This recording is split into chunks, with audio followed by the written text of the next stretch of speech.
Namanya Yesus, namanya Yesus, nama Yesus yang menghibur hatiku. Namanya Yesus, namanya Yesus, nama Yesus yang menghibur hatiku.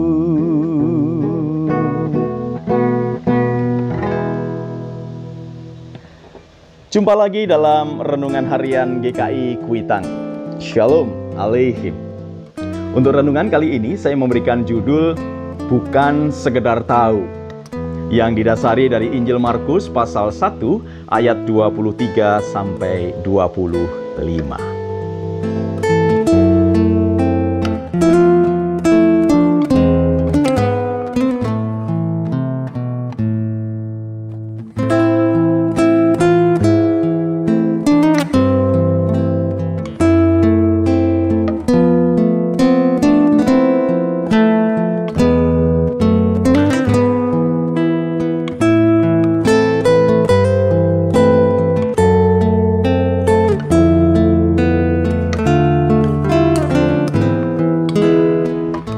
Saudaraku yang dikasihi Tuhan, kadang kita menyamakan makna kata antara tahu dengan kenal. Padahal keduanya tentu berbeda. Tahu belum tentu mengenal, namun kenal sudah pasti tahu. Misalnya, Anda tahu siapa nama Pak RT tempat di mana Anda tinggal. Tetapi apakah Anda mengenal beliau? Belum tentu, bukan? Nah, berbeda jika Anda mengenal adik atau saudara Anda. Anda pasti tahu tentang dia. Karena yang namanya mengenal pasti membutuhkan adanya relasi dan interaksi. Nah, apa hubungannya dengan judul renungan tadi? Baik, hal ini terkait dengan kisah tentang Tuhan Yesus yang mengusir roh jahat dari dalam diri seseorang sesaat setelah Tuhan Yesus selesai mengajar di rumah ibadah. Pernahkah Anda berpikir bahwa mengapa ada roh jahat di dalam rumah ibadah? Mungkin selama ini kita berpikir bahwa rumah ibadah adalah tempat yang steril dari gangguan roh jahat. Nah, tapi dari kisah ini kita diingatkan bahwa ternyata pengaruh roh jahat itu ada di mana-mana, termasuk di dalam rumah ibadah. Markus menceritakan tentang roh jahat yang merasuki seseorang. Di sini kata merasuki berarti menguasai, mengekang, dan mengatur orang tersebut sehingga tunduk di bawah kehendak roh jahat. Orang yang dirasuki roh jahat akan kehilangan jati diri, kebebasan, dan hati nuraninya. Dengan demikian, orang yang dirasuki oleh roh jahat itu pasti tidak akan membuatnya menjadi berkat. Makanya, di dalam Alkitab tidak pernah diceritakan tentang seseorang yang kerasukan Roh Kudus. Iya kan?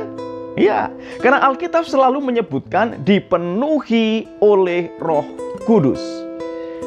Roh Kudus sebagai pribadi Allah, ia akan menjadikan seseorang semakin menyadari siapa dirinya atau menyadari jati diri kemanusiaannya dan semakin peka hati nuraninya.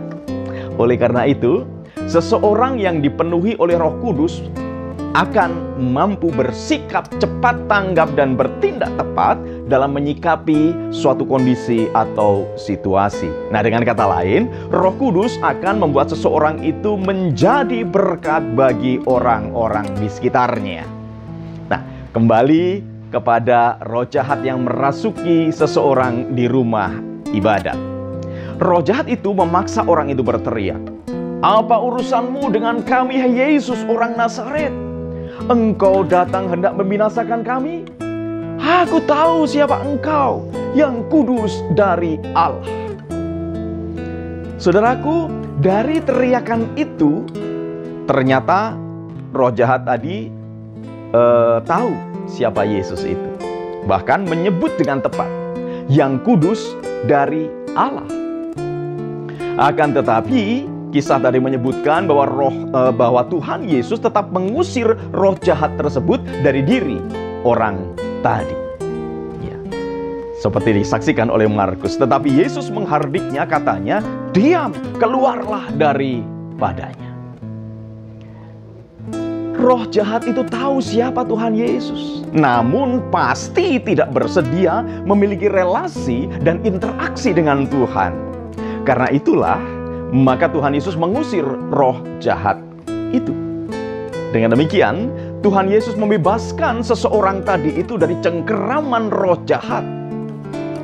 Dan dengan perginya roh jahat itu, maka sekarang terbuka lebar kesempatan bagi orang itu untuk mengenal Tuhan Yesus dengan benar. Nah, dari kesaksian Injil Markus ini, saudaraku, kita dapat mengerti bahwa menjadi orang Kristen itu tidak cukup sekedar tahu siapa Yesus, melainkan harus bersedia mengenal Dia dengan benar. Nah, kalau saat ini kita memasuki masa Raya Prapaskah, saudaraku. Di masa Raya Prapaskah ini kita diajak untuk memasuki retret agung untuk semakin mengasah pengenalan kita akan Tuhan kita Yesus Kristus dengan kesadaran penuh tentang siapa diri kita tentunya. Apabila kita mengenal Tuhan Yesus dengan baik, maka kita pun akan belajar untuk menjadi berkat. Maka kita pun belajar untuk bagaimana menyadari keberdosaan kita. Oleh karena itu, jangan hanya menjadi orang Kristen yang fasih menyanyikan seperti lagu di awal tadi. Namanya Yesus, namanya Yesus. Bukan itu. Melainkan kita harus terus belajar mengenal Dia dengan benar. Dan kita boleh menjadi berkat. Sehingga nanti, jika kita bertemu dengan Tuhan Yesus pada saat kedatangannya yang kedua kalinya, maka kita tidak mendengar perkataannya yang mengatakan, "Enyahlah dari hadapanku, aku tidak mengenal engkau." Selamat berjuang, saudaraku. Tuhan Yesus memberkati. Salam, guru dan keluarga.